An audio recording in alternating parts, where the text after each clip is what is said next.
الحمدللہ رب العالمین، الصلاۃ والسلام علی سید المرسلین وآلہ الطاہرین وأہل بیتہ وصحبہ اجمعین۔ اعوذ باللہ من الشیطان الرجیم، بسم اللہ الرحمن الرحیم۔ قال اللہ تعالی فی فرقان الحمید، ان الدین عند اللہ الاسلام۔ اما بعد، بے شک اللہ کے نزدیک پسندیدہ دین اسلام ہے، اور یہ پسندیدہ اس لیے ہے کہ یہ اللہ کے محبوب صلی اللہ علیہ وسلم کا پسندیدہ دین ہے۔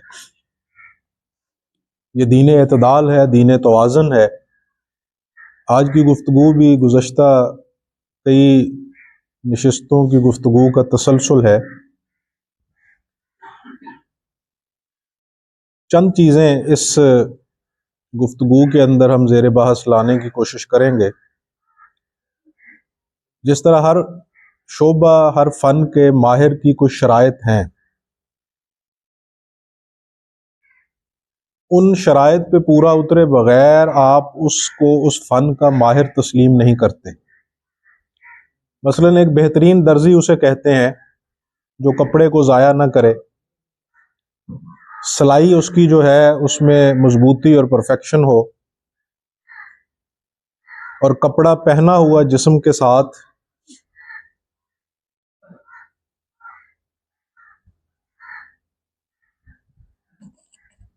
آپ کی شخصیت کے اوپر بوجھ نہ بنے، بلکہ شخصیت کو مزید سنوارنے میں معاون ہو۔ اب اگر ایسا ایک شخص ہو کہ جو کپڑے کو ضائع کر دے، سلائی بھی اس کی ٹیڑھی میڑھی ہو، تو آپ اس کو ماہر درزی تسلیم کرنے کے لیے تیار نہیں۔ ماہر رنگ ساز کی نشانی یہ ہے کہ اس کا رنگ کیا ہوا دیواروں کے ساتھ اس طرح ہو کہ گویا وہ دیوار کا حصہ ہے۔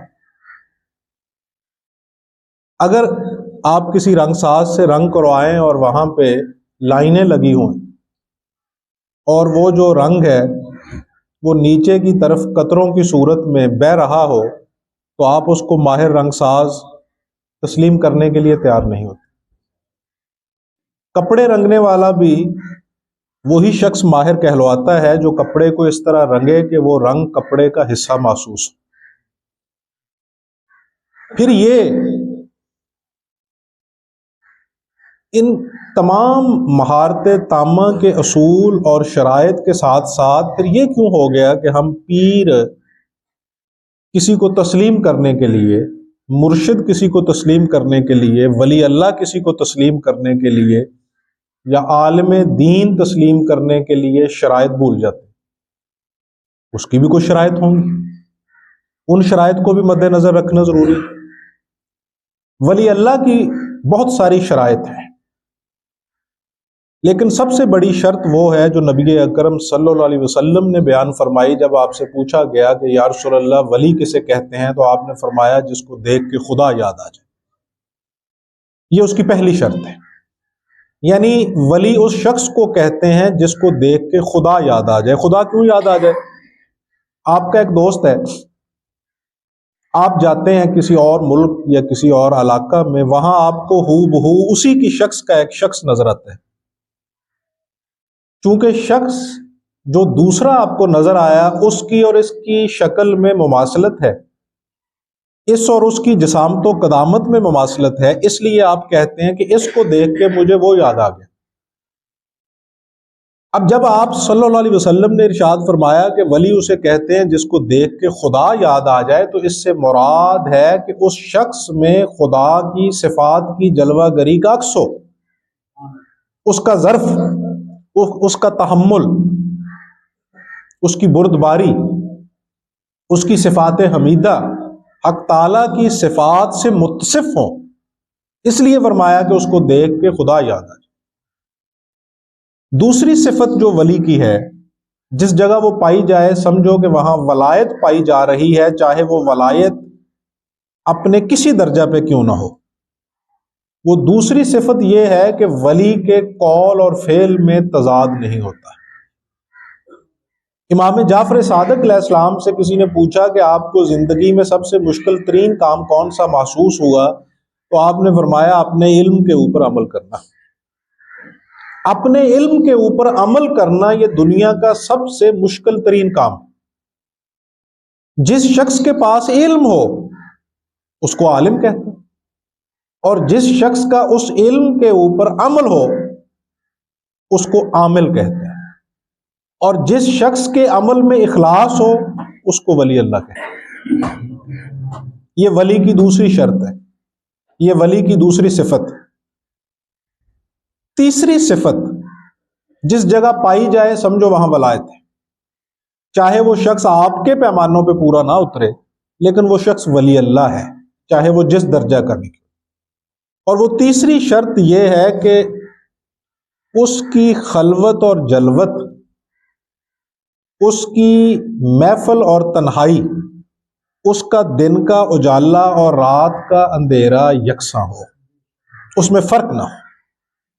اگر آپ کو یہ نظر آ جائے کہ اس کی دن کی روشنی میں زندگی اور رات کی تنہائیوں میں گزرا ہوا وقت ایک ہی جیسا ہے تو وہ شخص ولی ہے. یہ تیسری شرط. چوتھی شرط یہ ہے کہ جس جگہ پہ نمائش ہو وہاں ولایت نہیں ہو سکتی. نمائش اور ولایت یہ دونوں ایک دوسرے کے متضاد ہیں. جس جگہ پہ نمائش ہو سمجھیے کہ وہاں ولایت نہیں، اور جس جگہ نمائش نہ ہو، سادگی ہو، اوریجنلٹی ہو، وہاں آنکھیں بند کر کے سمجھ لیجئے کہ یہ ولی ہے. یہ چوتھی شرط ہے. اسی طرح ہر ولی مرشد نہیں ہو سکتا. یہ بھی ایک بہت قابل غور بات ہے. ولی کسے کہتے ہیں؟ یہ چار میں نے صفات بیان کی ہیں. اب یہ چاروں صفات اس شخص کے داخل کے ساتھ تعلق رکھتے ہیں. مثلا ایک شخص سادہ زبان میں اگر ہم کہیں تو ایک شخص نیک ہے تو اپنے لیے نیک ہے. ایک شخص پرہیزگار ہے تو وہ اپنے لیے پرہیزگار ہے. ایک شخص متقی ہے تو وہ اپنے لیے متقی ہے. ایک شخص اگر اخلاص فی العمل کے اوپر کاربند ہے تو اپنے لیے. یعنی ولی کی جو ولایت ہے اس کا تعلق عبد اور معبود، بندے اور مولا اور مربوب اور رب اور مخلوق اور خالق کے درمیان ربط کے ساتھ متعلق نسبت سے ہے. ہر ولی اللہ مرشد کے مقام پہ فائز نہیں ہو سکتا. یہ ایک باریک فرق ہے جس کو سمجھنا ضروری ہے فی زبان. ولی ہوگا وہ، لیکن اس کی ولایت اس کے اور اللہ کے درمیان تعلق کی نوعیت کو ظاہر کرتی. مثلا اگر وہ صفات حق میں فنا بھی ہو گیا ہے تو یہ اس کی اپنی ذات کے ساتھ متعلق رکھتی. یہی وجہ ہے کہ ولایت کے مختلف مقامات، ولایت کی مختلف منازل، ولایت کے مختلف مراتب میں سے ایک مرتبہ مجذوبیت بھی ہے. اب جو مجذوب ہے وہ بھی ولی ہے، لیکن کوئی مجذوب مقام مرشد کے اوپر فائز نہیں ہو سکتا.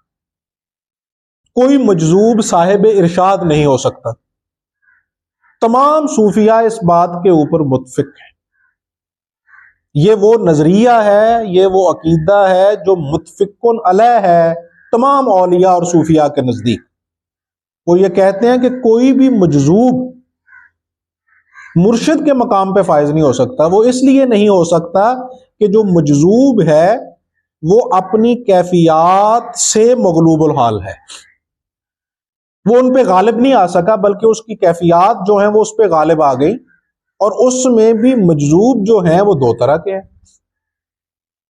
ایک وہ مجذوب ہے کہ جس کے اوپر کیفیت غالب آئی، اتنی غالب آئی کہ وہ گنگ ہو گیا، خاموش ہو گیا. جس طرح سیدنا غوث علی شاہ صاحب پانی پتی علیہ رحمہ روایت فرماتے ہیں کہ حقیقت الحقائق کے متعلق، عرفان مطلق کے متعلق وہ فرماتے ہیں کہ جس کو اس کا ادراک ہوا وہ اس ادراک کو بیان نہیں کر پایا. اور کما حق ہو آپ بھی اپنا مشاہدہ بیان نہیں کر سکتے، چاہے وہ مادی ہی مشاہدہ کیوں نہ ہو. مثلا آپ نے اگر کوئی ایسا پھل کھایا ہے جو اس علاقہ میں موجود نہیں تو آپ چاہیں بھی تو اس کی مکمل کیفیات دوسروں تک نہیں پہنچا سکتے. ایووکاڈو اگر آپ نے کھایا ہو تو جس نے اسے دیکھا بھی نہیں اس کو جتنا مرضی بیان کرنے کی کوشش کریں کہ اس کی رنگت امرود سے ملتی ہے، اس کا ذائقہ کدو کے جیسا ہے، ہلکی سی کڑواہٹ ہے، سختی اس کی سخت امرود جیسی ہے، لیکن وہ اس حقیقت تک مطلقاً نہیں پہنچ سکتا۔ اس کا معنی یہ ہے کہ مشاہدہ جو ہے اس کو کما حقو ہو دوسرے تک نہیں پہنچایا جا سکتا۔ تو ایک تو جو مجذوب ہے وہ اس مشاہدہ ذات میں اتنا مستغرق ہو گیا کہ وہ اس کیفیت سے مغلوب ہو گیا، وہ اتنا جذب ہو گیا اس کے اندر کہ اب وہ اس کیفیت سے باہر نہیں آ پا رہا۔ اب جب وہ خود اس کیفیت سے باہر نہیں آ پا رہا تو آپ کے لیے وہ کس طرح سود مند ہو سکتا ہے؟ آپ کو کوئی فائدہ نہیں دے سکتا، ماں سوائے اس کے کہ وہ خود دلدل میں دھنسا ہوا ہے۔ آپ اگر اس کی صحبت پائیں گے تو کھینچ کے آپ کو بھی اسی دلدل میں لے جائے گا جس میں وہ خود ہے۔ اچھا، مجذوب کی ایک اور کیفیت ہے، وہ ایسا مجذوب ہے کہ جو شدت جذب، شدت فرح، شدت تقرب، شدت وصال کی وجہ سے اس کی زبان سے یا اس کے افعال سے ایسے افعال سرزد ہو جاتے ہیں کہ جو خلاف شرع بھی ہوتے ہیں اور خلاف حفظ مراتب بھی ہوتے ہیں۔ ان کو شطحیات کہتے ہیں صوفیہ اور علماء۔ وہ ایسی چیزیں ہیں کہ جن کی نہ تائید ہوتی ہے نہ تردید ہوتی ہے، وہ ایسی چیزیں ہوتی ہیں کہ جن کو نہ درست تسلیم کیا جاتا ہے نہ غلط کہا جاتا ہے، نہ یہ کہا جاتا ہے کہ ان کی اتباع واجب ہے، اس کی تعویل کر کے ان کے لیے گنجائش چھوڑی جاتی ہے، جس طرح کہ باجزید بستامی نے فرمایا معاذ فی الشان کہ میری شان بہت بلند ہے، یا انہوں نے اپنے جھنڈے کو فرمایا کہ میرا جھنڈا اتنا بلند ہے کہ انبیاء بھی اس کے نیچے ہوں، یا منصور کی حسین بن منصور الحلاج کی زبان سے نکلا انا الحق۔ ان کو کہا جاتا ہے شطحیات، یعنی یہ وہ چیزیں ہیں کہ جن کی نہ تائید ہوگی نہ تردید ہوگی۔ اچھا، ان کی تردید کیوں نہیں ہوگی؟ یہ نوجوان بچے اور بچیوں کے لیے میں ہمیشہ یہ بات عرض کرتا رہتا ہوں اپنی ہر گفتگو میں کہ یہ جو ہمارا مزاج بنا دیا گیا ہے کہ تصوف کی ہر چیز کو کتاب و سنت کے خلاف ثابت کرنا ہے، اور یہ ازبر کرنا ہے اور کروانا ہے کہ صوفیاء کا اور ان کے مکشوفات کا، ان کے مراتب کا، ان کی ترجیحات کا اور ان کے منازل سلوک کا کتاب و سنت شریعت محمدیہ صلی اللہ علیہ وسلم سے کوئی تعلق نہیں، ایسا ہرگز نہیں ہے۔ اب دیکھیے، نبی اکرم صلی اللہ علیہ وسلم سے مروی 2 احادیث میں آپ کے گوش گزار اس ضمن میں کرنا چاہوں گا، اور پھر کچھ سوالات بھی چھوڑنا چاہوں گا، اس سے استفسار بھی کرنا چاہوں گا، دلیل بھی پیش کرنا چاہوں گا۔ ایک روایت بخاری کی ہے اور ایک روایت صحیح مسلم کی ہے، دونوں روایات محدثین کے نزدیک صحیح ہیں، سند کے اعتبار سے بھی متن کے اعتبار سے کوئی کلام نہیں ہے ان دونوں روایات۔ ایک روایت یہ ہے جس کا مفہوم میں آپ کے گوش گزار کرتا ہوں کہ نبی اکرم صلی اللہ علیہ وسلم ارشاد فرماتے ہیں کہ ایک شخص صحرا میں سفر کر رہا ہے اور اس کے پاس ایک اونٹنی ہے، اس اونٹنی کے اوپر اس کا سارا زاد راہ لدا ہوا ہے، مثلا پانی، کھانا پینا، اشیاء خور و نوش سب کچھ اسی اونٹنی کے اوپر ہے، اس کی زندگی کا دار و مدار اس اونٹنی کے اوپر ہے۔ اچانک سے آپ فرماتے ہیں کہ اس کی اونٹنی گم ہو جاتی ہے۔ صحابہ کو مخاطب کر کے آپ ارشاد فرماتے ہیں کہ اب اس کی کیا کیفیت ہوگی؟ صحابہ عرض کرتے ہیں کہ یا رسول اللہ صلی اللہ علیہ وسلم وہ تو انتہائی پریشان ہوگا، وہ انتہائی کرب کی کیفیت میں مبتلا ہو جائے گا۔ آپ نے فرمایا کہ اگر اچانک سے اسے وہ زاد راہ مل جائے، وہ اونٹنی اسے مل جائے، پھر کیا کیفیت ہوگی؟ صحابہ نے عرض کیا کہ یا رسول اللہ صلی اللہ علیہ وسلم وہ فرط محبت میں اچھل پڑے گا، اس سے کنٹرول ہی نہیں ہوگا، جذب نہیں ہوگا۔ آپ نے فرمایا یہ جتنی فرحت اس بندے کو حاصل ہوتی ہے اس سے بھی کہیں بڑھ کے ایک بندہ مومن کو اس وقت فرحت حاصل ہوتی ہے جب اللہ کا قرب اور اس کو اللہ کا دیدار عطا ہوتا ہے۔ یہ حدیث یہاں ختم نہیں ہوئی، آگے جو اس کا حصہ ہے وہ ہمارے کلام کا موضوع بحث ہے، اور علماء ظاہر کی میں خدمت میں عرض کرنا چاہتا ہوں کہ وہاں کیا حد لگے گی، وہاں کیا فتویٰ صادر ہوگا۔ نبی اکرم صلی اللہ علیہ وسلم ارشاد فرماتے ہیں کہ پھر وہ بندہ کنٹرول نہیں کر سکتا اس فرد کو، جو فرحت اس کے اندر پیدا ہوتی، اس کیفیت کو وہ برداشت نہیں کر پاتا اور حفظ مراتب کو ملحوظ نہیں رکھ پاتا، اور اس کے منہ سے ایسا نکل جاتا ہے کہ وہ کہتا ہے کہ اے اللہ تو میرا بندہ اور میں تیرا اللہ۔ نبی اکرم صلی اللہ علیہ وسلم ارشاد فرماتے ہیں کہ کہنا تو یہ تھا کہ تو میرا اللہ اور میں تیرا بندہ، لیکن فرط محبت میں زبان لڑکھڑا گئی، اور زبان لڑکھڑانے کے بعد اس نے کہنا یہ تھا کہ تو میرا اللہ اور میں تیرا بندہ، یعنی تو میرا معبود اور میں تیرا عبد، لیکن زبان لڑکھڑانے کی وجہ سے وہ یہ کہہ بیٹھا کہ تو میرا بندہ اور میں تیرا اللہ۔ نبی اکرم صلی اللہ علیہ وسلم مسکرا کے اسی جگہ پہ خاموش ہو گئے، حدیث آگے نہیں چلتی۔ اب علماء ظاہر سے ہم پوچھنا چاہتے ہیں کہ اس شخص کے متعلق نبی اکرم صلی اللہ علیہ وسلم نے یہ تو نہیں فرمایا کہ اس کی کیفیت قابل اتباع ہے، لیکن اس کے متعلق کوئی فتویٰ بھی صادر نہیں فرمایا۔ آپ نے یہ بھی نہیں فرمایا کہ وہ شخص گمراہ ہو گیا، آپ نے یہ بھی نہیں فرمایا کہ وہ شخص دائرہ دین سے نکل گیا۔ اب ہم کہتے ہیں کہ بایزید بسطامی علیہ رحمہ نے یہ فرما دیا اگر کہ قیامت کے روز میرا جھنڈا سب سے اونچا ہوگا اور سارے انبیاء بھی میرے جھنڈے کے نیچے ہوں گے، ایک لمحے کے لیے فرض کر لیں کہ یہ انہوں نے ہی کہا ہے۔ اب دیکھیے ابھی جو میں نے بات کہی ہے وہ تو حدیث میں موجود ہے، اور حدیث بھی صحیح مسلم ہے جو صحاح ستہ میں بخاری کے بعد درجہ رکھتی ہے، اس میں کلام نہیں ہے اس کی صحت پہ، لیکن جو بایزید بسطامی علیہ رحمہ کی طرف منسوب قول ہے اس قول کی سند پہ، اس کے متن پہ کلام ہو سکتا ہے، کیونکہ بایزید بسطامی علیہ رحمہ نے خود کوئی کتاب نہیں لکھی، ان کے شاگردوں نے بھی کوئی کتاب نہیں لکھی۔ ان کا یہ جملہ شیخ فرید الدین عطار نے نقل کیا ہے ان کے صدیوں بعد۔ ان کا یہ جملہ اور ان کے یہ کیفیات کو سید علی حجویر المعروف داتا گنج بخش علیہ رحمہ نے کشف المحجوب میں نقل کیا ہے بایزید بسطامی کے سینکڑوں سال بعد۔ اب سوال یہ ہے اگر علم کی دنیا میں ہم بات کریں تو ان کی صحت پہ کلام ہو سکتا ہے، اس حدیث کی صحت پہ کلام نہیں، یہ پہلی بات۔ دوسری بات یہ ہے کہ اگر ہم فرض کر بھی لیں کہ یہ بایزید بسطامی کا جملہ ہے تو مجھے یہ بتائیے از روئے شرع علم ظاہر کے پیمانوں کے مطابق کہ ایک شخص اگر یہ کہے کہ قیامت کے روز میرا جھنڈا اونچا ہوگا سب سے اور سب انبیاء میرے جھنڈے کے نیچے ہوں گے، تو یہ زیادہ بڑی بے ادبی ہے، یہ زیادہ شرع کی خلاف ورزی ہے، اس میں زیادہ حقارت کا پہلو ہے، یا اس جملے میں حقارت کا پہلو اور تحقیر کا اور بے ادبی کا مضمر زیادہ ہے جس میں ایک شخص کہے اللہ کو مخاطب کر کے کہ تو میرا بندہ اور میں تیرا اللہ۔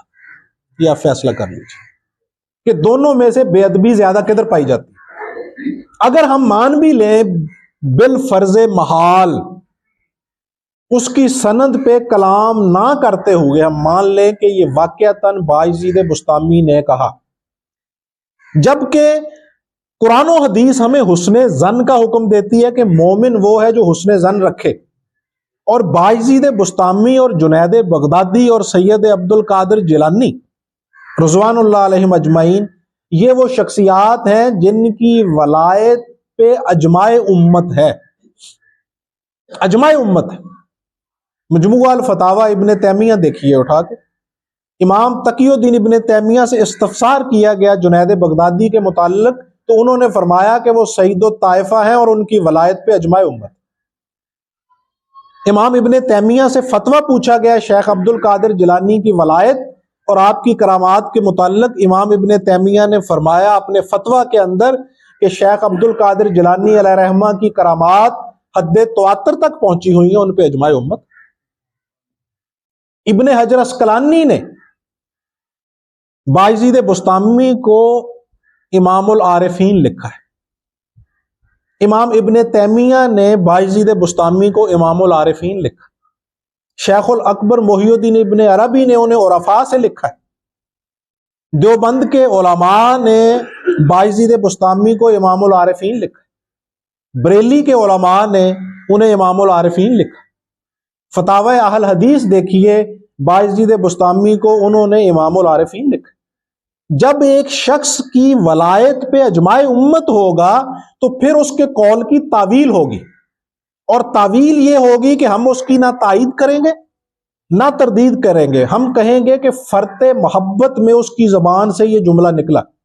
اب فرید الدین عطار علیہ رحمہ اور سید علی حجویری نے ان شطحیات کے متعلق جو تعویل کی ہے اس کی گنجائش موجود ہے۔ وہ فرماتے ہیں کہ بایزید بسطامی کی زبان سے یہ جملہ فنا فی اللہ کے مقام پہ نکلا ہے، وہاں ان کی مراد میرے جھنڈے سے عبد کا جھنڈا نہیں ہے، وہاں میرے جھنڈے سے ان کی مراد بایزید بسطامی کا جھنڈا نہیں ہے، ان کی مراد یہ ہے کہ قیامت کے روز میرے پاس میرے ہاتھ میں اللہ کی محبت، اللہ کے وصال میں استغراق کی وجہ سے جو اس کی توحید کا علم ہوگا، کائنات اس کے نیچے ہوگی، حتیٰ کہ انبیاء بھی اس کے نیچے۔ اب اس میں کوئی شبہ نہیں ہے کہ رسالت بھی توحید کے تابع ہے اور ان کی یہ مراد ہے۔ اب شدت خوف، اللہ کے خوف کی شدت، اللہ کی محبت کی شدت، اس میں سے تو بڑے بڑے گمبھیر جملے بھی نکلے۔ بخاری کی روایت ہے، نبی اکرم صلی اللہ علیہ وسلم نے متبسم ہو کے، تبسم فرما کے یہ واقعہ بیان فرمایا تھا۔ امام بخاری نے اس واقعے کو من و ان نقل کیا ہے بخاری کے۔ آپ ارشاد فرماتے ہیں صحابہ کو مخاطب کر کے کہ تم جانتے ہو اس شخص کا قصہ جس نے اللہ کے خوف کی وجہ سے ایک وصیت کی تھی؟ میں یہ اس متن کا مفہوم آپ کے گوش گزار کر رہا ہوں بات سمجھانے کے لیے۔ صحابہ نے عرض کیا کہ یا رسول اللہ آپ ارشاد فرمائیے۔ آپ نے فرمایا تمہیں اس شخص کا قصہ معلوم ہے جس نے مرتے وقت بچوں کو ایک نصیحت کی تھی اور پھر اس نصیحت کی وجہ سے اس کی بخشش ہوئی؟ صحابہ نے کہا یا رسول اللہ، اللہ اور اس کا رسول بہتر جانتے ہیں، آپ ارشاد فرمائیے۔ آپ نے فرمایا وہ شخص انتہائی گناہ گار تھا، جب وہ مرنے لگا تو اپنے بچوں سے کہنے لگا کہ جب میں مر جاؤں تو مجھے جلا دینا، مجھے دفن نہ کرنا۔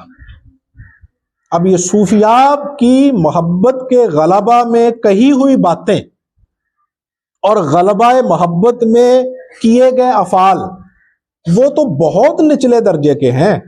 اب اس شخص نے سب سے پہلے یہ وصیت کر کے خلاف شرع شریعت کو توڑا، لا نفرق بین احد من رسل، رسولوں کی شریعت میں فرق نہیں ہے۔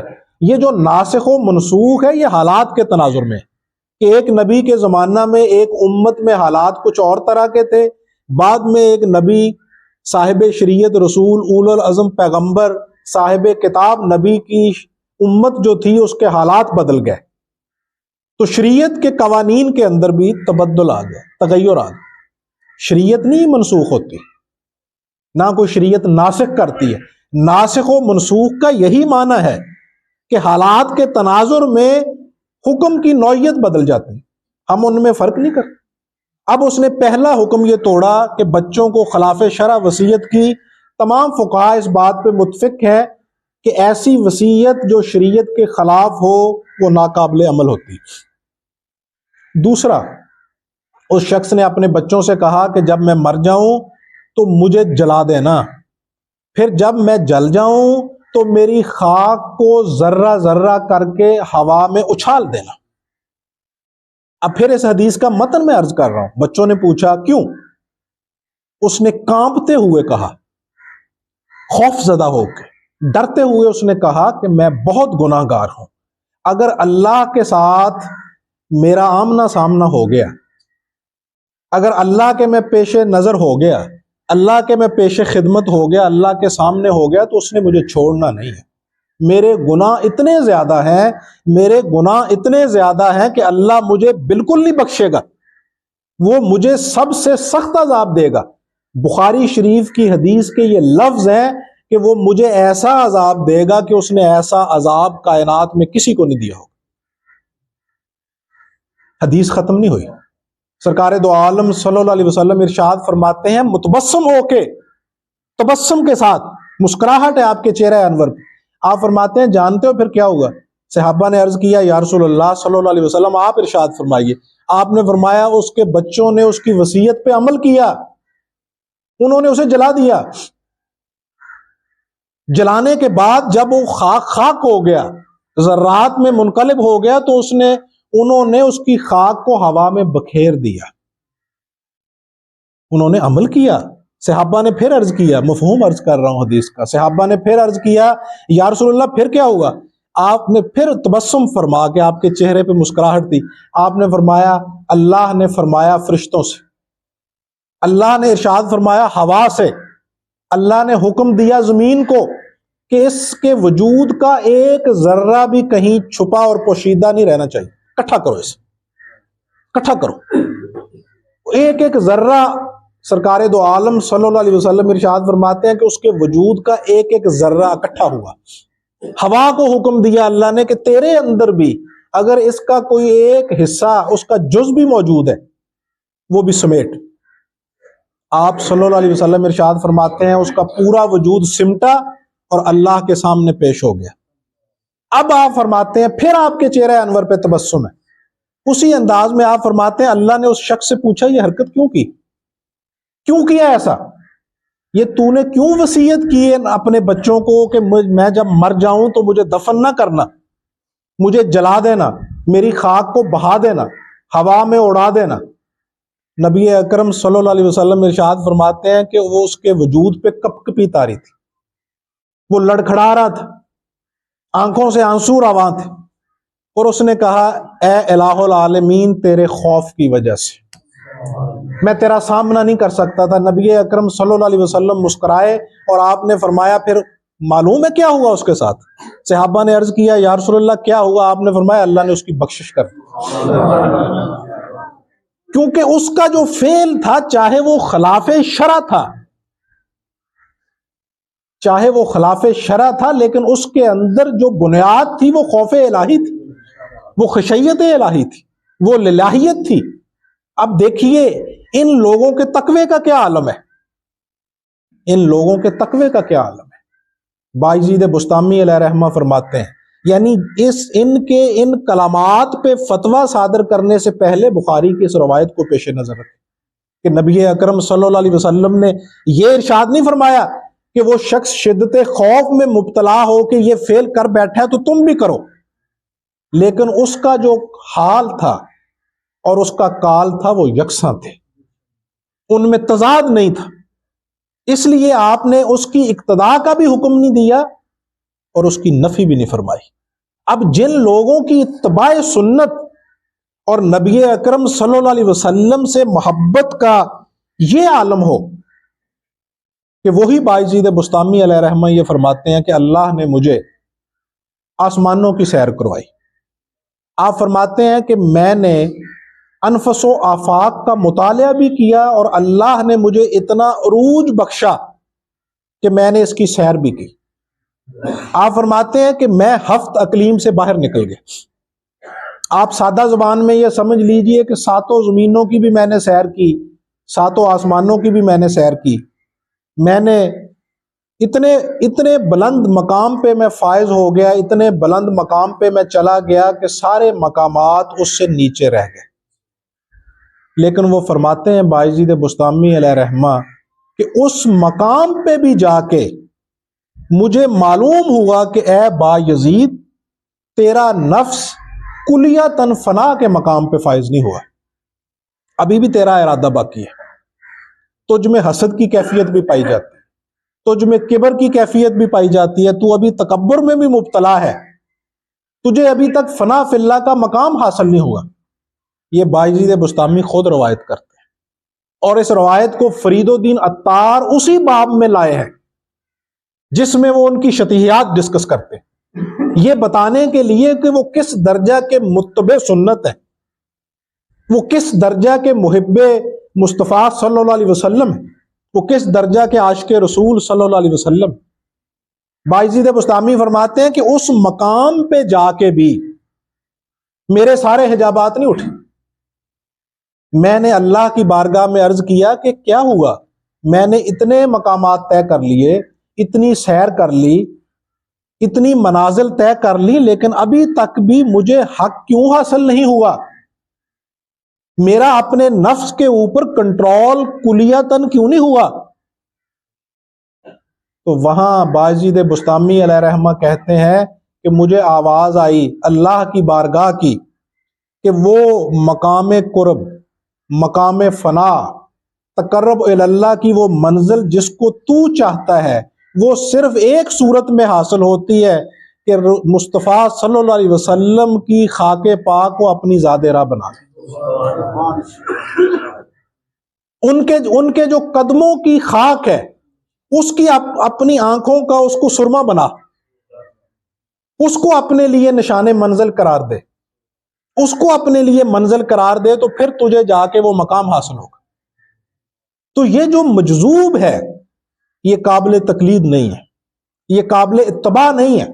اور اگر کسی صوفی کی زبان سے ایسی شتیحات کا صدور ہوتا ہے، اگر وہ صوفی باقی شرائط پہ پورا اترتا ہے، یہ بات پیش نظر رہے، یہ جتنی شرائط فقیر نے اس گفتگو میں ولی کی بیان کی ہیں وہ اس میں ساری پائی جاتی ہوں، پھر ہم اس کے فعل کی تعویل کریں گے۔ اگر ان میں سے کوئی ایک شرط بھی اس پہ نہیں پوری اترتی، مثلا اس کے قول و فعل میں تضاد ہے، تو پھر ہم اس کے ایسے فعل کی تعویل نہیں کریں گے۔ اس کی خلوت جلوت میں تضاد ہے، پھر بھی ہم اس کے اس فعل کی تعویل نہیں کریں گے۔ اس فعل کی تعویل تب ہوگی جب اس کی ولایت پہلے مسلمہ ہو چکی ہو، یا جس طرح اگر وہ گزرے زمانے کے ہیں تو ان پہ اجماع امت ہو چکا ہو۔ جنید بغدادی، باجید بسطامی، سید علی حجویر اور شیخ عبد القادر جیلانی، آپ کسی دیوبندی عالم سے پوچھئے وہ بھی کہے گا اللہ کے ولی تھے، آپ کسی بریلوی مولوی سے پوچھئے وہ بھی کہے گا اللہ کے ولی سے، کسی جید اہل حدیث مفتی سے پوچھئے وہ بھی کہے گا اللہ کے ولی سے۔ اس کو کہتے ہیں اجماع امت۔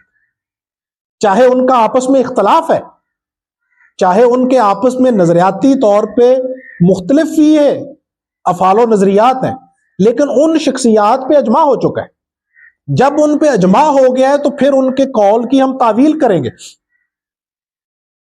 ان شرائط کے تحت تعویل کریں گے اگر وہ ان میں پائی جاتی ہیں۔ اب یہ تین چیزیں ہو گئیں۔ ہر ولی مرشد نہیں ہے، ہر مرشد کے لیے ولی ہونا ضروری ہے۔ میں پھر دہرا دیتا ہوں اس جملے کو، ہر ولی مرشد نہیں ہو سکتا، کیونکہ ولایت کے دو مراتب ہیں، ایک مجذوب ہے، ایک سالک ہے۔ مجذوب چاہے باجید بسطامی کے درجہ کا بھی کیوں نہ ہو، وہ قابل تقلید نہیں ہے، تردید بھی نہیں کریں گے، ہم ابھی زیر بحث لائے ہیں اس مضمون کو، ان کے اس فعل کی تعویل نہیں کریں گے۔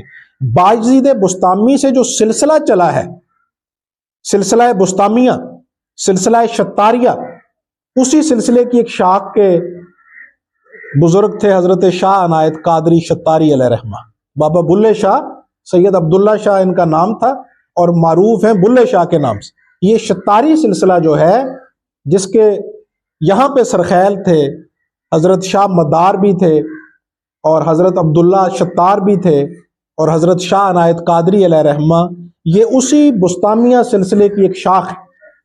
یہ سلسلہ جو باجید بسطامی علیہ رحمہ سے چلا ہے، یہ ان سے اس حالت میں چلا ہے کہ جب وہ مجذوب نہیں تھے، ان پہ وہ کیفیت کا غلبہ نہیں رہا، تو پھر مسند ارشاد پہ وہ متمکن ہوئے۔ جب وہ اس کیفیت میں ہوں گے تو ان سے مسند ارشاد نہیں ہو، وہ صاحب ارشاد نہیں ہوں، وہ مسند ارشاد پہ جلوہ افروز ہونے کی اہلیت سے متصف نہیں ہوں گے۔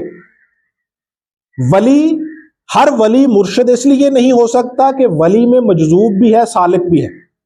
پھر جو سالک ہے وہ مقام مرشد پہ فائز ہوتا ہے، اور ہر سالک بھی مقام مرشد پہ فائز نہیں ہوتا، اس کو اس مقام پہ بٹھایا جاتا ہے۔ دنیاوی طور پہ مجھے یہ بتائیے کہ جو ڈپٹی کمشنر ہوتا ہے وہ اس مقام پہ خود بیٹھتا ہے یا اسے کوئی بٹھاتا ہے؟ جس طرح اسے بٹھایا جاتا ہے، اسی طرح مقام ارشاد پہ بھی جن لوگوں کو فائز کیا جاتا ہے انہیں بھی مدینہ سے اجازت عطا ہوتی۔ شیخ المشائخ سید عبد القادر جیلانی علیہ رحمہ فرماتے ہیں کہ مجھے میرے شیخ نے فرمایا کہ عبد القادر خطاب کیا کرو، میں نے ان کی بات نہیں مانی، میں نے ٹال دیا۔ کہتے ہیں کہ رات کو میں نے دیکھا کہ مجھے عالم رویا میں نبی مکرم صلی اللہ علیہ وسلم کی زیارت عطا ہوئی۔ آپ تشریف لائے، آپ نے فرمایا مسکرا کے کہ بیٹا جب تیرے شیخ نے تجھے حکم دیا تھا تو تو نے مانا کیوں نہیں؟ اب تو نے شیخ کے حکم کا انکار کیا ہے تو ہمیں حکم دینا پڑا ہے تجھے۔ اسی لیے تو رومی نے کہا ہے شیخ کامل کے متعلق کہ چونکہ ذات پیر را کر دی قبول، ہم خدا در ذاتش آمد رسول، کہ جب تو نے شیخ کامل کی ذات کو تسلیم کر لیا تو اللہ اور اس کے رسول کے احکامات اس کے بیچ میں آ گئے، کیونکہ شیخ کامل کہتے ہی اسے ہیں جسے فنا فی رسول کا مقام حاصل، اور وہ میں یوتے رسول فقط، جس نے رسول کی اطاعت کی اس نے اللہ کی اطاعت کی، اس میں کوئی فرق نہیں۔ تو شیخ کہتے ہیں کہ نبی اکرم صلی اللہ علیہ وسلم نے ارشاد فرمایا کہ اپنا منہ کھولو۔ میں نے اپنا منہ کھولا، میں نے عرض کیا یا رسول اللہ، میرے جو بڑے تھے وہ عرب علاقوں سے عجمی علاقوں کی طرف رخت سفر باندھ گئے تھے، ہجرت کر گئے تھے، ہم لوگ ایران چلے گئے تھے، تو ہم فارسی زبان بولنا شروع ہو گئے، اس لیے عربی بولنے میں مجھے تھوڑی سی دقت محسوس ہوتی ہے۔ تو نبی اکرم صلی اللہ علیہ وسلم نے ارشاد فرمایا منہ کھولو۔ آپ فرماتے ہیں کہ میں نے منہ کھولا تو نبی اکرم صلی اللہ علیہ وسلم نے 9 دفعہ اپنا لعاب دہن میرے منہ میں ڈالا اور فرمایا کہ اب وہ لکنت دور ہو گئی، وہ دقت دور ہو گئی۔ شیخ فرماتے ہیں کہ میں نے پیچھے دیکھا تو نبی اکرم صلی اللہ علیہ وسلم کی پچھلی طرف مولا علی المرتضیٰ کرم اللہ وجہ الکریم کھڑے تھے، وہ تشریف فرما تھے۔ انہوں نے فرمایا بیٹا اپنا منہ کھولو۔ میں نے اپنا منہ کھولا تو انہوں نے 7 مرتبہ اپنا لعاب دہن میرے منہ میں ڈالا۔ میں نے عرض کیا کہ بابا جان کیا آپ مجھے اپنے فیض سے کم فیض یاب رکھنا چاہتے ہیں کہ سرکار دو عالم صلی اللہ علیہ وسلم نے 9 دفعہ اور آپ نے 7 دفعہ؟ تو مولا علی مسکرائے اور انہوں نے فرمایا بیٹا فیض میں کوئی کمی نہیں ہوگی، یہ حد ادب ہے کہ نبی اکرم صلی اللہ علیہ وسلم کے فعل کے ساتھ میں مماثلت بھی نہیں کر سکتا، تجاوز بھی نہیں کر سکتا، فیض تجھے اتنا ہی ملے گا۔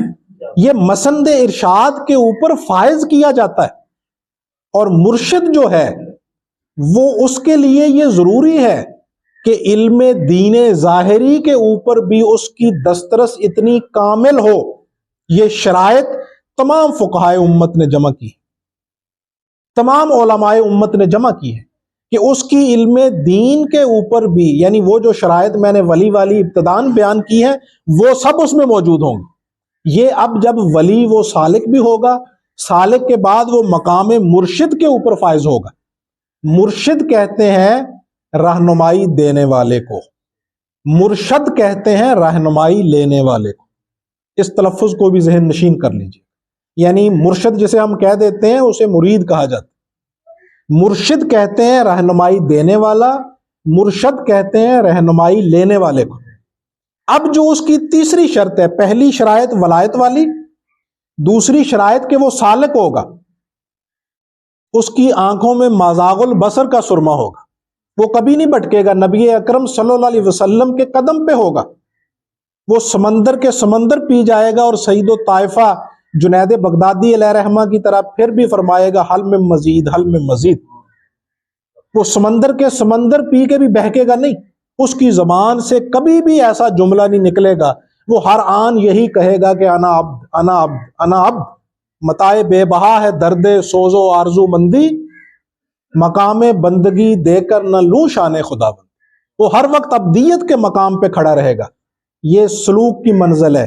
یہ دونوں شرائط پوری ہوں گی، پھر تیسری شرط کون سی ہے جس پہ وہ پورا اترے تو پھر وہ مقام مرشد پہ فائز ہونے کی اہلیت رکھتا ہے، وہ یہ ہے کہ علم تصوف تو اس کو ہوگا، علم حکمت بھی اس کو ہوگا، علم باطن بھی اس کو ہوگا، لیکن اس کے ساتھ ساتھ علم ظاہر کے حوالہ سے، علم شریعت کے حوالہ سے اس کا علم اتنا قوی، اتنا مضبوط اور سکہ ہونا چاہیے کہ وہ از خود دین کے مسائل کا استنباط کرنے کی صلاحیت سے متصف ہو، خود مسائل اخذ کر سکے، پھر وہ مقام مرشد پہ فائز ہو سکتا ہے۔